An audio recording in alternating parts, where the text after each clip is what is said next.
Netflix is delving into the history behind some of the most legendary names in music with Remastered, an 8-part investigative docuseries from Emmy and Peabody Award-winning brothers Jeff Zimbalist and Michael Zimbalist, the Two Escobars, Favela Rising, Triage Entertainment and All Rise Films.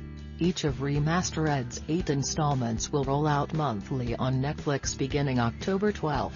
Created by the Zimbalist brothers and helmed by directors Keith Davidson, Barbara Koppel, Sarah Dosa, Brian Oakes, Stuart Sender, B. Perlmutt, Kelly Dwayne de la Vega and Sam Coleman, each episode seeks to reveal answers about seminal events in the lives of artists such as Bob Marley, Johnny Cash, Jam Master Jay, and Sam Cooke. You can watch a first-look clip above. The episodes include Who Shot the Sheriff?, which probes the violent political suppression of the roots reggae movement in Jamaica and the CIA's involvement in the mysterious shooting of Bob Marley, and Tricky Dick and the Man in Black, which focuses on Johnny Cash's visit to the Richard Nixon White House and Cash's political transformation that followed. Remastered is produced by Triage Entertainment and All Rise Films for Netflix. Jeff and Michael Zimbalist executive produce with Irving Azoff and Stu Schreiberg. "We're thrilled to be releasing the first season of Remastered with Netflix," said Jeff and Michael Zimbalist. "In creating a slate of investigative stories about music's impact on society, our hope is that audiences tune in not only because they know and love the artists, but also because they come to trust the journalism and promise for new, meaningful insight." "Eva long thought I heard just about every music industry tale, but this team's investigations, led by the Zimbalists, delve deeper than anything Eva seen," added Azoff, chairman and CEO, Azoff MSG Entertainment.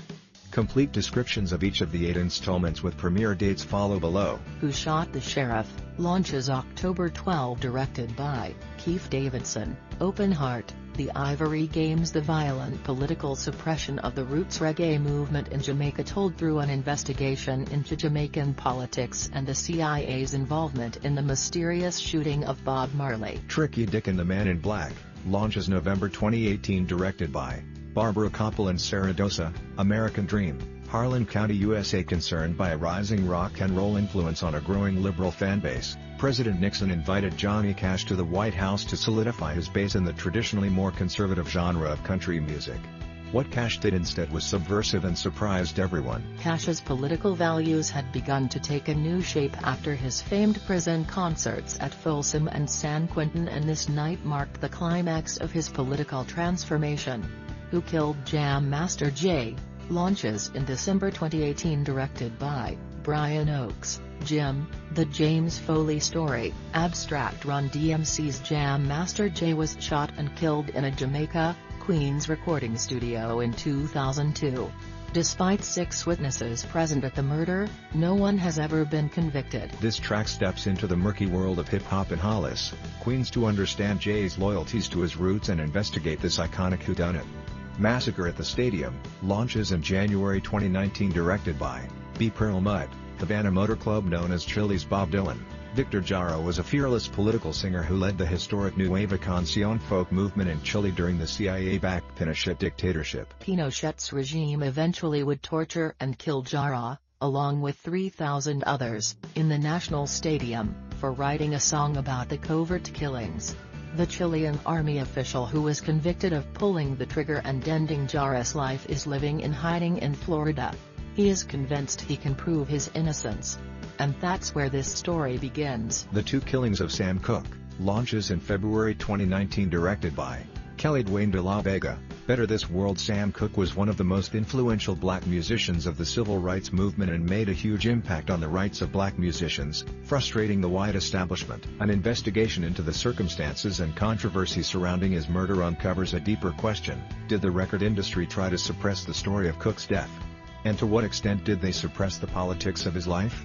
The Miami show band Massacre launches in March 2019, directed by Stuart Sender. Harmony, a new way of looking at our world. In 1974, while on the way home from a gig, the apolitical rock group, the Miami show band, fell into the crosshairs of a Protestant Unionist paramilitary group that planted explosives on their bus when it was stopped at a fake checkpoint. The explosives detonated prematurely and the paramilitary group machine gunned down the band. But bassist Stephen Travers survived.